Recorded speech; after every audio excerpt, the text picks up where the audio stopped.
Now we'll start the questions from the section E. Construct a complete transcription unit with the promoter and terminator on the basis of hypothetical template strand given below. ठीक है, ये वाला question हो गया आपका section E का sample paper 2026 का। यहाँ पर देखो, इन्होंने बोला कि ये आपको एक स्ट्रैंड दे रखा है इन्होंने, किस चीज़ का, ट्रांसक्रिप्शन का चैप्टर हो गया ये वाला आपका, बायोटेक्नोलॉजी प्रिंसिपल्स। वहाँ पर आपने ये देखा था कि इस तरीके का स्ट्रैंड एक आपका स्कीमेटिक डायग्राम दे रखा है। वहाँ पर इन्होंने आपको बोला है कि यहाँ पर क्वेश्चन के अंदर कि आप लोगों को इसके अंदर डालना है प्रमोटर और टर्मिनेटर। ठीक है, प्रमोटर एंड टर्मिनेटर यहाँ पर डालना है स्ट्रैंड के अंदर। ठीक, तो आप यहाँ पर देखो लेफ्ट साइड में फिगर के अंदर इन्होंने प्रमोटर डाल रखा है यहाँ पर, जो कि शुरुआत में होता है 5' एंड के हिसाब से, हम नीचे वाले स्ट्रैंड के हिसाब से उसको देखते हैं, और टर्मिनेटर डाल रखा है।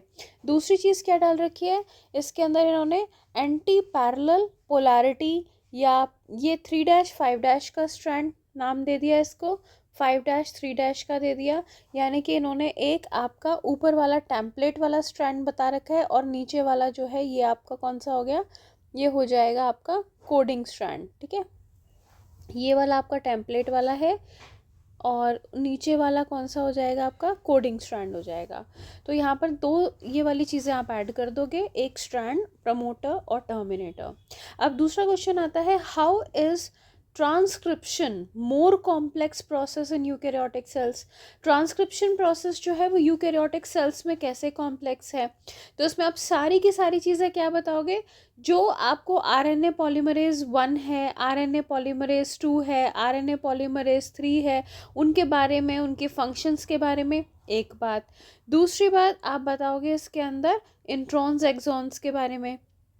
जब हम ये बोलते हैं कि एक्सॉन्स को ज्वाइन करना आपस में, प्रोसेस क्या कहलाता था, स्प्लाइसिंग। तीसरा क्या था, तीसरा स्टेप था कैपिंग और टेलिंग वाला, जब 5' एंड पे मिथाइल गुआनोसिन ट्राइफॉस्फेट को ऐड करते थे, और टेलिंग वाली जगह पर एडिनाइलेट रेजिड्यूज को ऐड करते थे, 200 से 300 थे जो नंबर में, इसे हम कहते हैं। ये तीनों के तीनों स्टेप्स जो हैं वो कंप्लीट ट्रांसक्रिप्शन बताएंगे यूकैरियोटिक का। एक बार इनकी रीडिंग भी कर लेते हैं, इन्होंने किस तरीके से आंसर को समझाया हुआ है।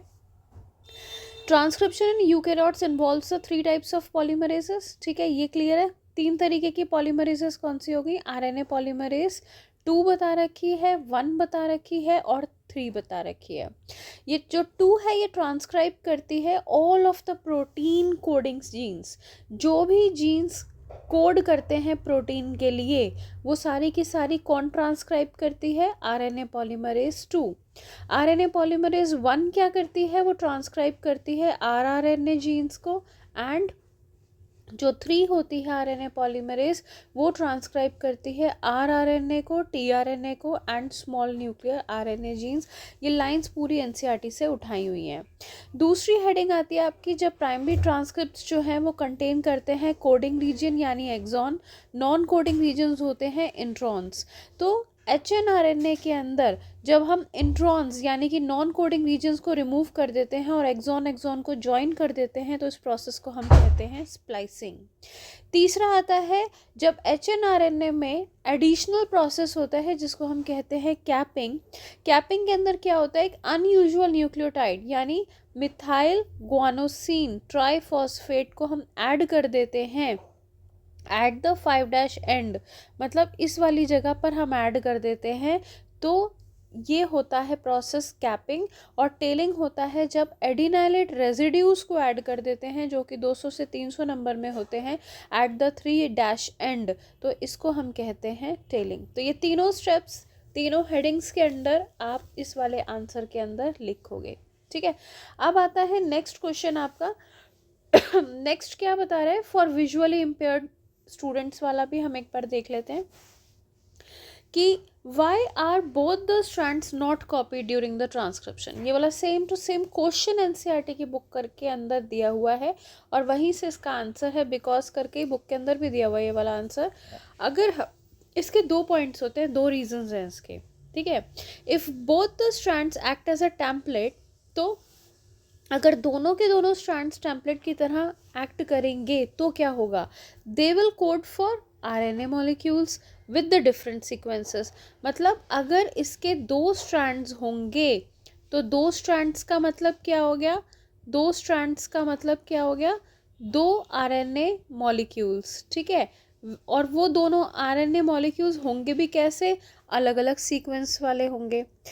as complementary does not mean the strands are identical, ठीक है। कॉम्प्लीमेंट्री का मतलब आइडेंटिकल नहीं होता है, वो तो देख के जुड़ता है ना किसके साथ जुड़ना है, कि ग्वानिन को साइटोसिन के साथ कॉम्प्लीमेंट्री है ऐसे। Hence the sequence of amino acids जो होगी प्रोटीन्स में वो आपकी डिफरेंट हो जाएगी, क्योंकि आरएनए मॉलिक्यूल्स आपस में कॉम्प्लीमेंट्री हैं, आइडेंटिकल नहीं है। तो जो वो कोड करेंगे किसी अमीनो एसिड के लिए, तो वो जो आपस में जुड़ के प्रोटीन बनेगी, तो वो जो अमीनो एसिड्स के सीक्वेंस है वो दोनों ही स्ट्रैंड्स की वजह से अलग अलग होगी। तो एक ही सेगमेंट डीएनए की इसका मतलब कोड करेगी दो डिफरेंट प्रोटीन्स के लिए, तो ये तो एक genetic information transfer machinery complicate कर देगा, ठीक है। इसी तरीके से अभी सेकेंड पॉइंट क्या दिया है, ये तो था आपका फर्स्ट पॉइंट। सेकेंड पॉइंट में क्या दिया है, अगर दो आरएनए मॉलिक्यूल्स जो प्रोड्यूस हुए हैं वो साइमल्टेनियसली प्रोड्यूस होते हैं और वो फिर एक दूसरे के कॉम्प्लीमेंट्री होंगे, और अगर वो कॉम्प्लीमेंट्री होंगे तो वो डबल स्ट्रैंडेड आरएनए बनाएंगे। अब डबल स्ट्रैंडेड आरएनए तो ट्रांसलेट करेगा ही नहीं, would prevent the translation of the protein, तो इस वजह से ये वाला प्रोसेस भी फेल हो जाएगा, ठीक है। तो दोनों रीजंस आई थिंक आप लोगों को समझ में आ गए होंगे। नेक्स्ट आता है आपका part B, how do the ribosomes in the cells act as a factory for the protein synthesis. Ribosomes कैसे काम करते हैं प्रोटीन फैक्ट्री की तरह। तो अब देखो यहाँ पर इसका आंसर दिया हुआ है। इसमें सबसे पहले ना एक चीज़ का ध्यान रखना बेटा, कि जो आपको क्वेश्चन दिया हुआ होता है उसमें सेक्शन जब आप लिखते हो ना तो बिल्कुल सही तरीके से हर चीज़ को लिख करके आना है, ये नहीं कि कोई पोर्शन आपका छूट गया उसके अंदर, ठीक है। हर चीज़ को अच्छे तरीके से समझा करके आना है, ओके। अच्छा, अब इसके अंदर आपका जो नेक्स्ट पार्ट है बी वाला, वो भी हमने ये वाला डिस्कस कर लिया है, तो इन्होंने सेम रिपीट करके रखा हुआ है बी का, ट्रांसक्रिप्शन इन यूकैरियोट्स वाला जो हमने ऊपर पढ़ा था, ये वाला बी पार्ट और ये वाला बी पार्ट इनका बिल्कुल सेम है, ठीक। इन्होंने सेम वे में आपको एडिनाइलेशन, कैपिंग और वो सारा कुछ बता रखा है, ठीक। अब आ जाते हैं हम इस वाले क्वेश्चन के ए पार्ट पे। Explain the process of amino acylation of tRNA and mention its role in translation. Amino acylation एक ऐसा प्रोसेस है जिसमें अमीनो एसिड्स एक्टिवेट हो जाती हैं by binding with amino acylase tRNA synthetase in the presence of ATP. If two charged tRNAs come close during translation process, the formation of peptide bond between them is energetically favorable.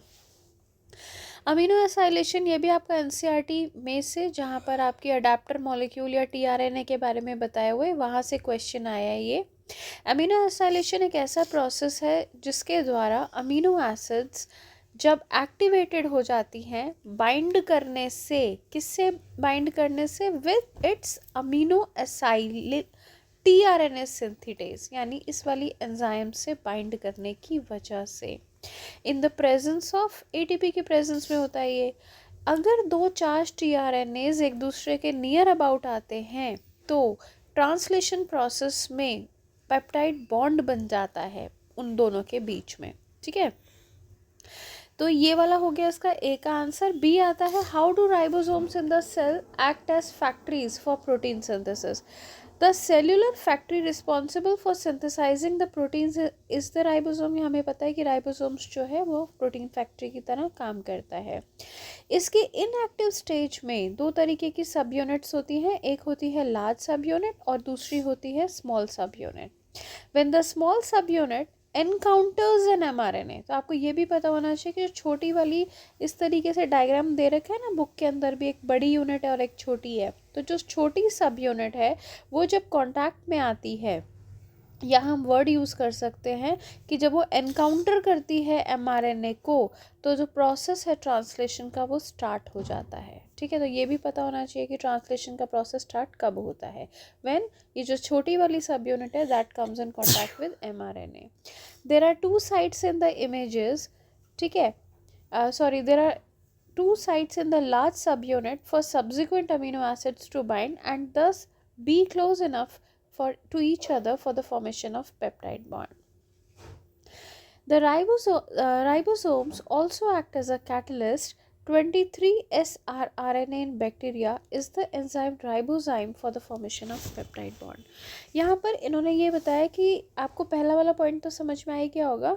दूसरे point में इन्होंने बताया कि 2 sites होती हैं large सब unit पे जहाँ पर जो सब्सिक्वेंट अमीनो एसिड्स होती हैं वो बाइंड होती है और किसकी प्रेजेंस में, मतलब किसके थ्रू, पेप्टाइड बॉन्ड के थ्रू बाइंड हो जाती हैं। और इस पूरे प्रोग्राम को, इस पूरी चीज़ को मैनेज करने के लिए राइबोसोम जो है वो कैटलिस्ट की तरह भी काम करता है। जैसे कि इन्होंने एग्जाम्पल दिया 23S-rRNA in bacteria is the enzyme ribozyme for the formation of peptide bond. ठीक है, अब आ जाओ आप इसके सी सेक्शन पे आ जाते हैं। Given below is a strand of mRNA, ये दे रखा है इन्होंने mRNA का पूरा स्ट्रैंड दे रखा है ये वाला, undergoing the process of translation। ठीक है, what will be the sequence of amino acids that will be translated?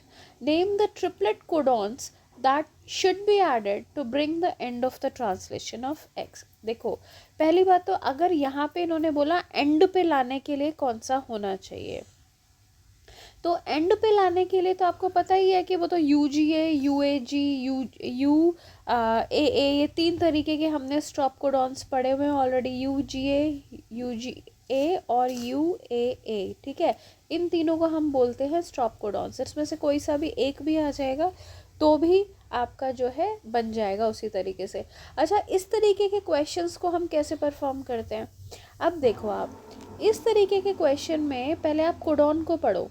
ठीक है, यहाँ पे कोडॉन कौन सा दे रखा है आपको, फिर तीसरा कोडॉन कौन सा दे रखा है, फिर कौन सा दे रखा है, ऐसे करके हम ट्रिपलेट वाले कोडॉन्स को स्टडी करेंगे और उसके अकॉर्डिंग जो इसके ऊपर अमीनो एसिड्स लिखी हुई है ना, वही वाली अमीनो एसिड्स इसके साथ कंबाइन कर जाएंगी। अब आप देखोगे कि शुरुआत जो कर रखी है इन्होंने यहाँ पर, ठीक है, यहाँ से इन्होंने जो शुरुआत कर रखी है ACA से यहाँ पर ले कर के आई, ये है ना, कौन लेकर के आया इसको, आर्जिनिन लेकर के आई है। 309 आ जाएगा दूसरे नंबर पे, जो सबसे पहले आर्जिनिन दिखा रखा है यहाँ पे, दूसरे नंबर पे आपको 309 दिखा रखा है क्योंकि यहीं से स्टार्ट हो रही है, अमीनो एसिड्स का बाइंड होना स्टार्ट हो रहा है यहाँ से। ठीक है, उसके बाद आप देखोगे नेक्स्ट दिखा रखी है आपकी जैसे GUG वाली हो जाएगी, है ना। तो हम ये पहचान कैसे रहे हैं, हमें पहले कैसे पता कि यही वाली आएगी, हमें ऐसे पता है क्योंकि हम इसके साथ कॉम्प्लीमेंट्री वाला दे रहे हैं, देख लेंगे। ठीक है, कॉम्प्लीमेंट्री वाला इसके ऊपर जो दिखा रखे हैं वो आपके कोडॉन्स दिखा रखे हैं, जो ये लेकर के आ रहे हैं वो क्या लेके आ रहे हैं, वो एंटी कोडॉन्स लेकर के आ रहे हैं। एंटी कोडॉन्स का मतलब क्या हो गया, जो इसके कॉम्प्लीमेंट्री है। तो आप ये नोट करोगे कि अगर यहाँ पे CAC दे रखा है तो CAC का कॉम्प्लीमेंट्री कौन है, साइटोसिन का ग्वानिन हो जाएगा, एडेनिन का यूरासिल हो जाएगा और साइटोसिन का फिर से ग्वानिन हो जाएगा, तो ये हो जाएगा आपका GUG। ठीक है, इसी तरीके से आप आगे बढ़ोगे, आगे आप देखोगे CUU लिखा हुआ है ना, CUU। अब CUU का आप ये सोचो कि कौन सा वाला होगा जो इसके कॉम्प्लीमेंट्री होगा। ठीक, तो इसका कॉम्प्लीमेंट्री वाला हो जाएगा आपका ये वाला होगा, ल्यूसीन वाला। देखो इसके अंदर जैसे आप देखोगे ना, इसमें जैसे साइटोसिन है, साइटोसिन की जगह क्या आ जाएगा, ग्वानिन आ जाएगा। यूरासिल की क्या जगह आ जाएगा, एडेनिन आ जाएगा। फिर दोबारा यूरासिल है तो एडेनिन आ जाएगा। इस तरीके से आप इसकी कॉम्प्लीमेंटरिटी को चेक करोगे और उसके अकॉर्डिंगली आप इसको प्लेस करते जाओगे। इसके अंदर पूरा आंसर आपका इसमें दिया हुआ है कि सबसे पहले आर्जिनिन है, थ्रियोनिन है, फिर हिस्टिडीन है, ल्यूसीन है, proline, glycine, proline, again proline, फिर ल्यूसीन और सेरीन।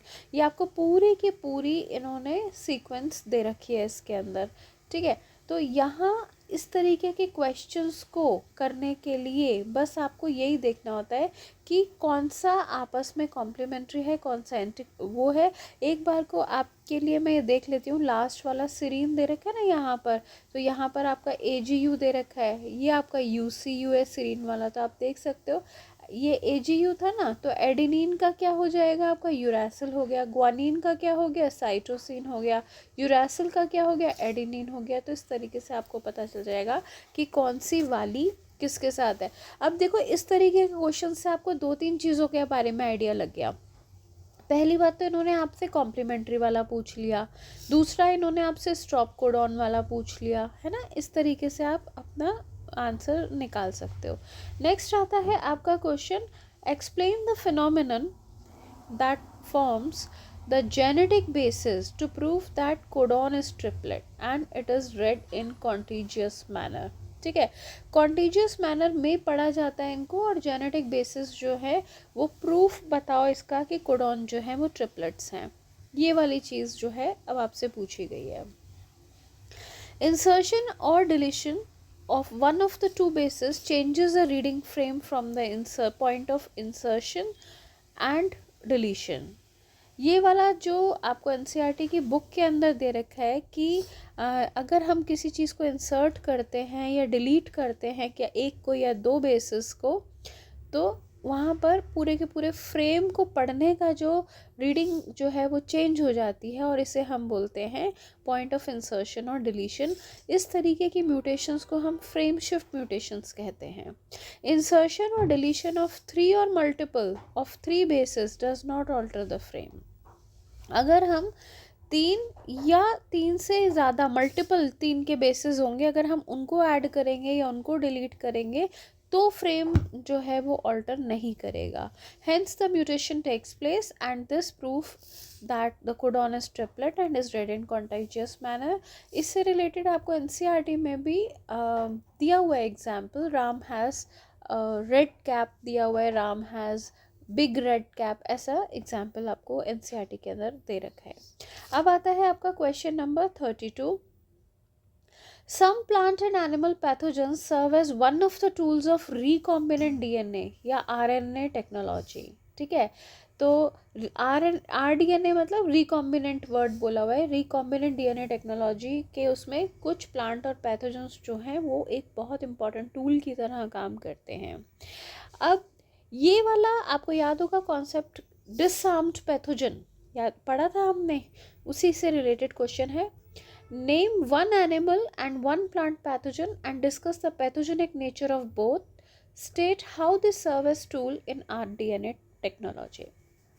एनिमल्स की बात करो तो रेट्रोवायरस है, बैक्टीरिया की बात करो तो इसमें प्लांट्स के केस के लिए आपका हो जाएगा एग्रोबैक्टीरियम ट्यूमिफेसियंस।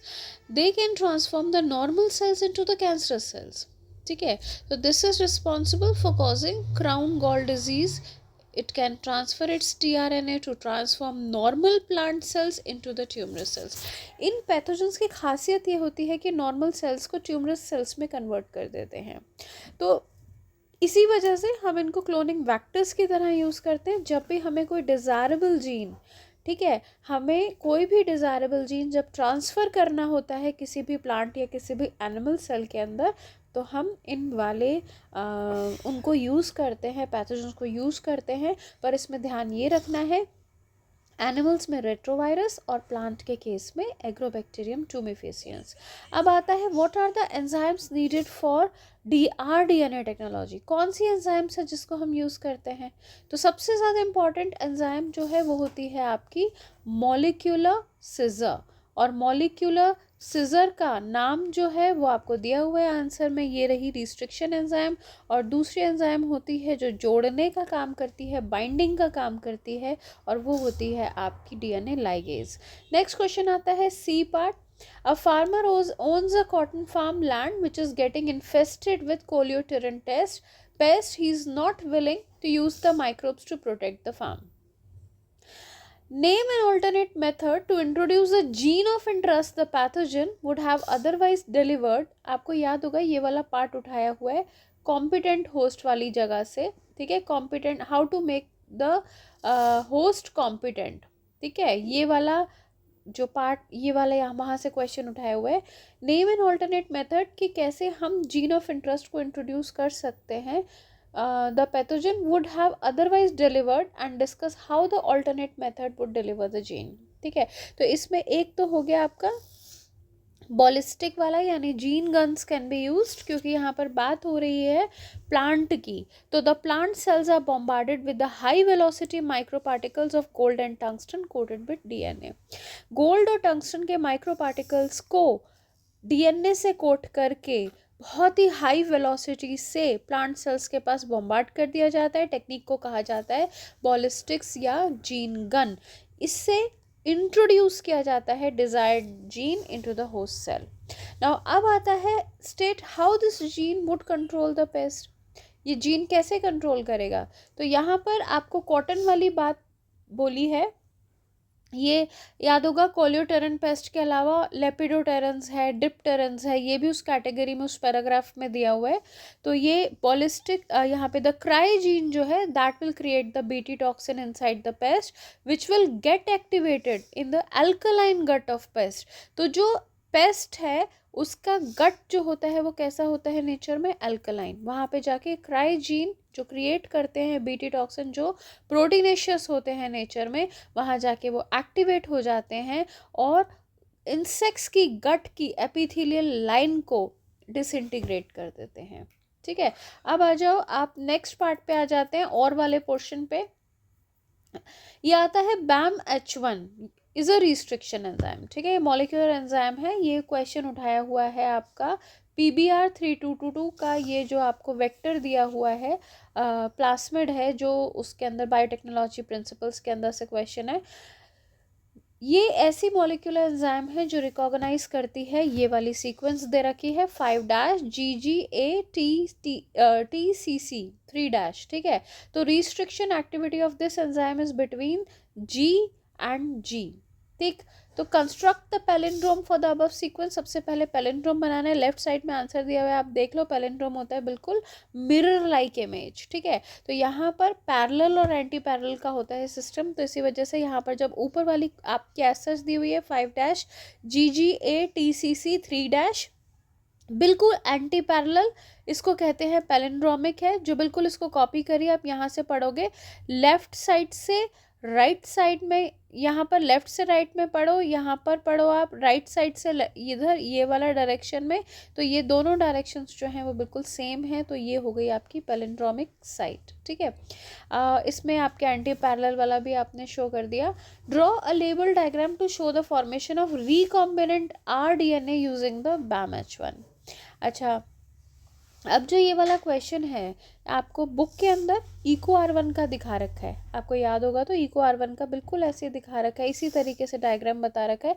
यहाँ पर इन्होंने BAM-H1 का बता दिया है, तो कंफ्यूज बिल्कुल भी नहीं होना है इसके अंदर, क्योंकि इन्होंने आपको साइट्स भी तो बता दी है ना, तो इसलिए कंफ्यूज होने वाली कोई बात ही नहीं है. बिल्कुल सेम वे में आप कॉपी कर लो. इसी तरीके से आप यहाँ पर ओवर हैंगिंग स्ट्रेचेस को शो कर दो. बाद में ये दिखा दो DNA लाइगेज की मदद से ये आपस में स्टिक हो गया है. बिल्कुल सेम है जैसा NCERT में, बस आपकी एंजाइम्स का नाम इसमें बदल दिया गया है, BAM-H1 कर दिया गया है, और कुछ भी डिफरेंस नहीं है. यहाँ पर भी आपको यहाँ पे कट शो कर रखा है G और G के बीच में, और यहाँ पर भी आप देखोगे तो ये वाली ओवर हैंगिंग स्ट्रेचेस है जो दोनों साइड से दिखा रखी है. एक वेक्टर है और ये फॉरेन DNA है, और बाद में इन दोनों को जोड़ दिया गया है by the help of DNA ligase. ठीक है, अब आ जाते हैं हम नेक्स्ट क्वेश्चन पर. PBR 322 is a plasmid that has a restriction site for this enzyme at the tetracycline resistant gene. If BAM-H1 were to be used, how will it impact the response of the transformants with rDNA to antibiotics, ampicillin and tetracycline? Question के अंदर आपसे बोला गया है कि PBR 322 एक plasmid है जिसके पास रिस्ट्रिक्शन साइट है इस एंजाइम की, और वो साइट है आपकी टेट्रासाइक्लिन रेजिस्टेंट जीन के वहाँ पर. अगर हम BAM-H1 को यूज़ करते हैं तो इसका क्या इम्पैक्ट रहेगा रिस्पॉन्स पे, ट्रांसफॉर्मेंट्स या रिकॉम्बिनेंट्स होंगे जो RDNA के two antibiotic ampicillin and tetracycline. तो आ जाते हैं अभी आंसर की तरफ। इफ एम्पिसिलिन इज एडेड, ठीक है, the bacteria will show resistance as the gene is intact and survive. यहाँ पर आपको इस वाली जगह पर एंजाइम वाले में टेट्रासाइक्लिन रेजिस्टेंट जीन का बता रखा है BAM-H1 का, ठीक है। तो एम्पिसिलिन से तो कोई फर्क पड़ेगा ही नहीं, एम्पिसिलिन तो वहीं का वहीं पर है, वो तो अपना रेजिस्टेंस शो करेगा क्योंकि उसको तो आपने हटाया ही नहीं है। लेकिन अगर आप टेट्रासाइक्लिन को ऐड करते हो तो बैक्टीरिया डाई हो जाएगा, क्योंकि यहाँ पर इंसर्शनल इनएक्टिवेशन जो है वो शो हुई थी, that is not functioning now to insertion of the gene of interest in tetracycline region of selectable marker. हमने टेट्रासाइक्लिन रेजिस्टेंट जीन की जगह पर अपना ऐड कर दिया था डिज़ायर्ड जीन, इस वजह से अब ये जो बैक्टीरिया है ये आपका डाई हो जाएगा टेट्रासाइक्लिन की डालने पर। एम्पिसिलिन में डालने में कोई फ़र्क नहीं पड़ेगा क्योंकि एम्पिसिलिन का रेजिस्टेंट जीन अभी भी वहाँ पर प्रेजेंट है। Next question, question number 33, justify the following statements with suitable proof examples. Competition is not limited to closely related species. Competition is not always dependent on the resources being limiting. Competitive exclusion occurs in nature. Competing species may evolve mechanisms for coexistence. Competition in nature comes from what is called its competitive release. तो ये वाला जो है बहुत अच्छे से याद आ गया होगा, कहाँ से उठाया हुआ है, ऑर्गेनिजम्स एंड पॉपुलेशन से उठाया हुआ है। और इन्होंने बोला है ये जितने भी आपको स्टेटमेंट्स दिए हैं, क्योंकि आपका क्वेश्चन भी 5 नंबर का है, तो इन्होंने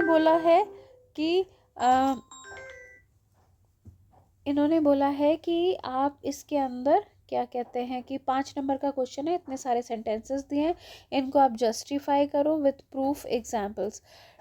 तो पहला आ गया, competition is not limited to closely related species, ठीक है। तो इसको कैसे जस्टिफाई करेंगे, कौन सा एग्जाम्पल आएगा यहाँ पर, totally unrelated species should also compete for the same resource. जितनी भी अनरिलेटेड स्पीशीज होती हैं वो भी सेम रिसोर्स के लिए कॉम्पीट करती हैं।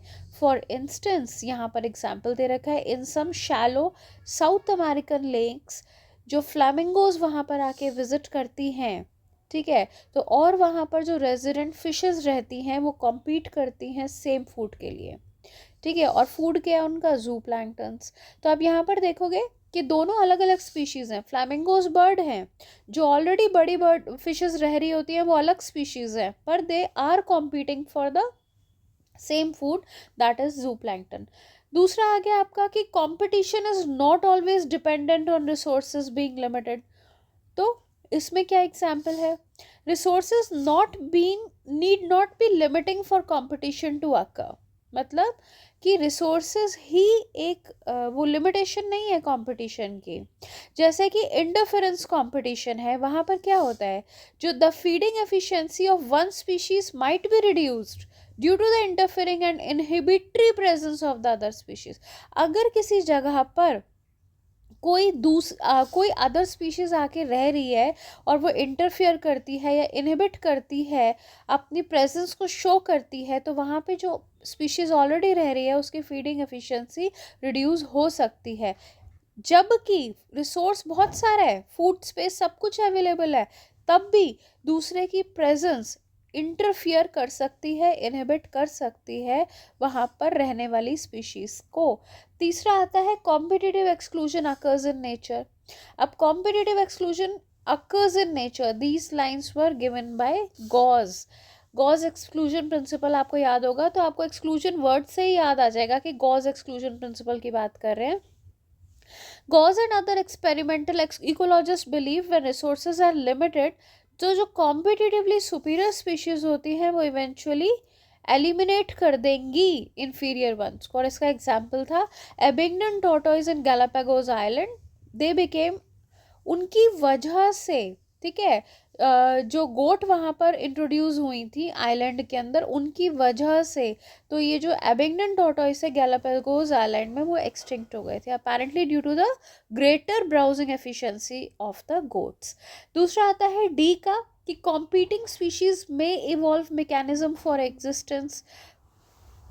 तो वो किस तरीके से मैकेनिज्म कर सकती हैं अपने एग्जिस्टेंस के लिए। तो ये एग्जांपल ये गॉस का कॉन्ट्राडिक्टरी वाला था, ये था रिसोर्स पार्टीशनिंग वाला। If two species compete for the same resource तो वो अवॉइड कर सकती है competition by adapting the different habits और डिफरेंट फॉरेजिंग पैटर्न्स। ये दिया था मैकआर्थर ने, जिन्होंने ये बताया था कि 5 क्लोजली रिलेटेड स्पीशीज जो होती हैं वॉबलर्स की, वॉबलर्स बर्ड होते हैं जो सेम ट्री पर रहते हैं, वो आपस में अवॉइड करते हैं कंपटीशन और एक साथ रहते हैं, कोएग्जिस्ट करते हैं, लेकिन उनके जो बिहेवियर में फॉरेजिंग एक्टिविटीज़ में डिफरेंस होता है। ठीक है, अब आता है आपका E part. Competition in nature comes from what is called its competitive release. ठीक है, तो ये क्या है, a species whose distribution is limited to a smaller area. कोई भी स्पीशीज है जिसकी डिस्ट्रीब्यूशन एक छोटे से एरिया में होती है because of the presence of competitively superior organisms. यानी कि जो सुपीरियर ऑर्गेनिजम्स हैं वो जगह ज़्यादा ले लेते हैं, स्पेस ज़्यादा ले लेते हैं, और जो स्पीशीज़ जो इन्फीरियर वाली है वो छोटे एरिया में रिस्ट्रिक्ट हो जाती है, और कॉम्पिटिटिव वाली फैल जाती है to the larger extent, where the competing species is extremely experimentally removed. For example यहाँ पे दिया हुआ है आपका द कोस्ट ऑफ, यहाँ पर दे रखा है आपका ये रहा आपका एग्जाम्पल, ये वाला। For example in the coast of Scotland the superior barnacle वाला, बैलेनस वाला दिखा रखा है आपको एग्जाम्पल, जो ये था Balanus dominates the intertidal regions and excludes the smaller barnacles from that zone. ठीक है, तो ये बार्निकल वाला आपका एग्जाम्पल दे रखा है इस बुक के अंदर, एनसीईआरटी में कैथामेलस नाम दे रखा है वहाँ पर स्मॉलर बार्निकल्स का।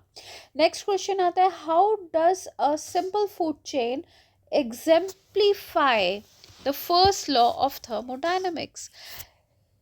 बिल्कुल एग्जैक्ट लाइन मैंने आपको पहले भी कई बार पढ़ाते समय बताया है कि एनसीईआरटी में जहाँ भी क्वेश्चन लिखा होता है ना और फिर आगे खुद ही आंसर बता रखा होता है थ्योरी के अंदर, वहाँ से क्वेश्चन उठ करके आता है। यही क्वेश्चन आपका चैप्टर के अंदर दे रखा है।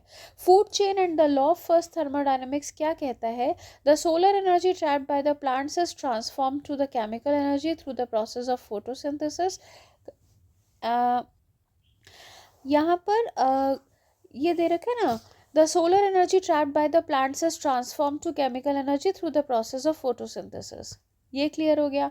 सन से एनर्जी ट्रैप करके प्लांट्स उसको कन्वर्ट कर देते हैं केमिकल एनर्जी में, प्रोसेस कहलाता है photosynthesis. When the plants are consumed by the animals, तो जो ऑर्गेनिक मैटर है, केमिकल एनर्जी है, वो ट्रांसफर हो जाती है एनिमल्स के पास। इसमें से कुछ amount of organic matter lost हो जाता है as a heat through the process of respiration.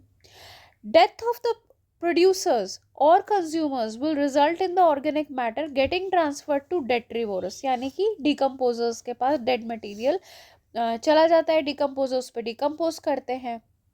As demonstrated, energy is not created nor destroyed but transformed from one form to another। और यही है आपका फर्स्ट लॉ ऑफ थर्मोडायनेमिक्स, यानी कि energy कभी भी क्रिएट नहीं होती, कभी डिस्ट्रॉय नहीं होती, ये ट्रांसफॉर्म होती है from one form to another. ठीक है, अब आता है ये वाला क्वेश्चन आपका आ गया, the table below shows the number of species in different parts of the world. ये सारी स्पीशीज शो कर रखे हैं। ये आ गया चैप्टर आपका बायोडाइवर्सिटी वाला। ठीक, इन्होंने कोलंबिया में इतनी है, इंडिया में इतनी है, सारी इन्होंने आपको डेटा बता रखा है नंबर ऑफ बर्ड स्पीशीज का। अब आइडेंटिफाई करो the common factor in regions with a high number of bird species.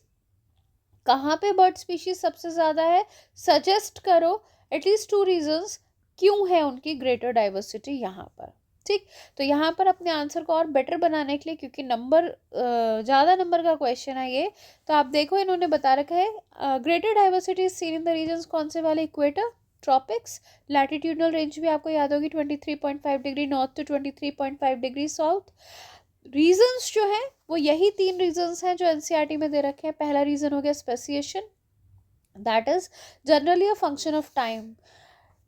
Temperate region में लगातार फ्रीक्वेंट ग्लेशिएशंस होती रहती हैं, ट्रॉपिकल रीजन जो है वो अनडिस्टर्ब्ड रहता है।